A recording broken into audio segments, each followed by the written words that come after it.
ગુજરાતમાં 2 દિવસ કમોસમી વરસાદ પડી શકે છે એવી શક્યતા હવામાન વિભાગ દ્વારા વ્યક્ત કરવામાં આવી છે। ગુજરાત રાજ્યના કયા એવા જિલ્લાઓ છે કે જ્યાં આજે વરસાદ પડી શકે છે તેના વિશે વિગતે વાત કરીએ। તેની સાથે ક્યાંક આ વરસાદને કારણે ખેડૂતોના પાકને પણ ભારે નુકસાન પહોંચી શકે છે એવી શક્યતાઓ છે। આજના વેધર અપડેટમાં સમજીએ કે કેમ અત્યારે હાલ માર્ચ મહિનાની શરૂઆતમાં કમોસમી વરસાદ પડી રહ્યો છે। નમસ્કાર, હું હંસિની અને તમે જોઈ રહ્યા છો નિર્ભય ન્યૂઝ। આમ તો ગુજરાતમાં માર્ચ મહિનાની શરૂઆતમાં આપણે જોતા આવ્યા છીએ કે ગરમીનો પારો દિવસે ને દિવસે ઊંચો જતો હોય છે, પણ આ વખતે કંઈક અલગ થયું છે કારણ કે કમોસમી વરસાદની આગાહી કરવામાં આવી છે। આજે વહેલી સવારે આપણે જોયું હતું કે અમદાવાદ સહિતના ઘણા બધા એવા વિસ્તારો છે કે જ્યાં ભારે પવન ફૂંકાયો હતો, ક્યાંક વંટોળ જેવી પરિસ્થિતિ જોવા મળી હતી ને તેની સાથે વરસાદી ઝાપટા પણ થયા હતા। સૌરાષ્ટ્રની વાત કરવામાં આવે તો સૌરાષ્ટ્રમાં પણ આપણે જોયું હતું કે ભારે વરસાદના ઘણા બધી જગ્યાએ ઝાપટા જોવા મળ્યા હતા। વાત કરવામાં આવે આજના દિવસને લઈને, આજે ક્યાં વરસાદ પડી શકે છે તે શક્યતાને લઈને હવામાન વિભાગ દ્વારા આજે સમગ્ર ગુજરાતની અંદર વરસાદ પડી શકે છે એવી શક્યતા વ્યક્ત કરવામાં આવી છે। ખાસ કરીને વાત કરવામાં આવે ઉત્તર ગુજરાતની તો અહીંયા જોઈ શકાય છે બનાસકાંઠા, સાબરકાંઠા, મહેસાણા, અરવલ્લી, મહીસાગર, પાટણ છે, અહીં પણ વરસાદ પડી શકે છે। કચ્છ છે, કચ્છમાં પણ ક્યાંક ભારે વરસાદ પડી શકે છે એવી શક્યતાઓ છે। દરિયાકાંઠા વિસ્તારની વાત કરવામાં આવે તો દેવભૂમિ, દ્વારકા, પોરબંદર, જૂનાગઢ, ગીર સોમનાથ અને દીવ છે, અમરેલી છે, ભાવનગર છે, અહીં વરસાદ પડી શકે છે। વાત કરવામાં આવે સુરત સાઈડની તો સુરત, તાપી, ડાંગ છે, નવસારી, વલસાડ, દમણ, ભરૂચ, નર્મદા, વડોદરા, છોટાઉદેપુરમાં પણ વરસાદ પડી શકે છે એવી શક્યતા છે। મધ્ય ગુજરાતની જો વાત કરવામાં આવે તો અહીં દેખાઈ રહ્યું છે અમદાવાદ હોય, સુરેન્દ્રનગર હોય, મોરબી હોય, ખેડા હોય, આણંદ હોય કે ગાંધીનગર હોય, આજે આ દરેક જિલ્લાઓમાં ક્યાંક ભારે વરસાદ પડી શકે છે એવી શક્યતાઓ છે। આ વરસાદ પાછળનું કારણ ક્યાંક એવું પણ સામે આવી રહ્યું છે કે અત્યારે હાલ વેસ્ટર્ન ડિસ્ટર્બન્સ ચાલી રહ્યું છે, એને જ કારણે ગુજરાતમાં કમોસમી વરસાદ છે તે પડી રહ્યો છે। વાત કરવામાં આવે 20 તારીખની એટલે કે આવતીકાલની પરિસ્થિતિ કેવી રહેવાની છે। આવતીકાલે પણ ઘણા બધા જિલ્લાઓની અંદર વરસાદ પડી શકે છે એવી શક્યતાઓ છે। એમાં ખાસ કરીને કચ્છ છે, ઉત્તર ગુજરાતમાં બનાસકાંઠા છે, સાબરકાંઠા છે, અરવલ્લી, મહીસાગર અને દાહોદ છે, અહીં વરસાદ પડી શકે છે એવી શક્યતાઓ છે। હજે દરિયા કિનારાનો ભાગ છે એને લઈને આવતીકાલે કોઈ જ આગાહી કરવામાં નથી આવી અને જે બીજા જિલ્લાઓ છે મધ્ય ગુજરાત હોય કે પછી ભરૂચ, સુરત, તાપી, નવસારી હોય, અહીં પણ આવતીકાલે વરસાદ નહીં પડે એવી વાત છે તે હવામાન વિભાગ દ્વારા કરવામાં આવી છે। પરંતુ આજે ક્યાંક સમગ્ર ગુજરાતની અંદર છૂટો છવાયો અને ઘણી બધી જગ્યાએ ભારે વરસાદ પડી શકે છે એવી વાત પણ હવામાન નિષ્ણાંત દ્વારા કરવામાં આવી છે। સૌથી પહેલા તો આ વિષયને લઈને હવામાન ખાતા દ્વારા શું આગાહી કરવામાં આવી છે સાંભળીએ।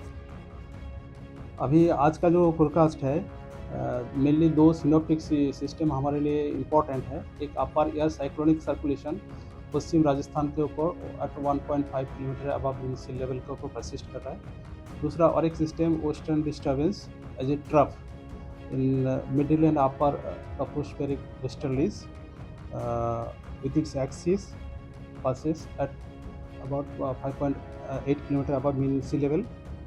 इस जो रन कर रहा है approximately 60 degree east and 32 degree north. इसके कारण हमारा 18, 19, 20 में एक वेट स्पेल आ रहा है। 18 तारीख का हमारा इक्का दुक्का स्थानों में बारिश का संभावना रहेगा, मेनली नॉर्थ गुजरात रीजन और सौराष्ट्र कच्छ की जो नॉर्दर्न पार्ट है इसमें रहेगा।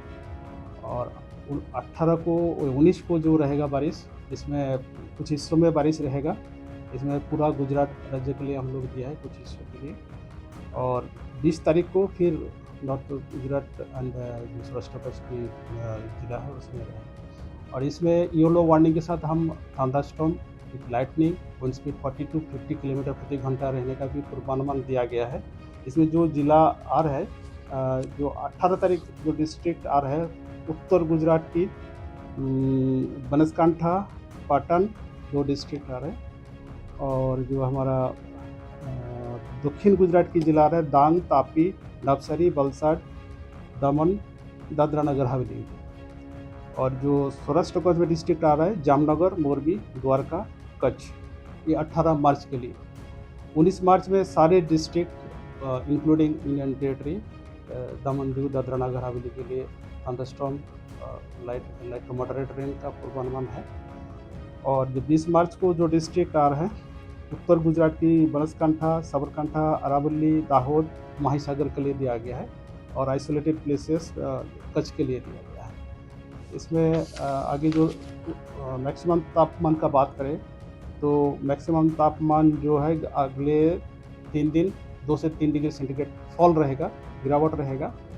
उसके आगे thereafter 2 to 3 degree centigrade rise रहेगा। लघुत्तम तापमान भी सिमिलर सिचुएशन रहेगा, 2 से 3 डिग्री सेंटीग्रेड अगले 3 दिन फॉल रहेगा। उसके आगे 2 से 3 डिग्री सेंटीग्रेड टेम्परेचर बढ़ेगा। अहमदाबाद के लिए जो पूर्वानुमान है मेनली क्लियर स्काई रहेगा, 37 डिग्री उच्चतम तापमान जो 37 डिग्री सेंटीग्रेड पूर्वानुमान दिया गया है।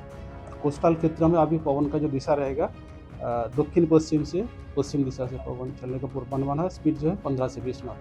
सबसे ज़्यादा तापमान रिकॉर्ड हुआ है राजकोट में 38.5 डिग्री सेंटीग्रेड, जो सामान्य से 1.6 डिग्री सेंटीग्रेड ज़्यादा है।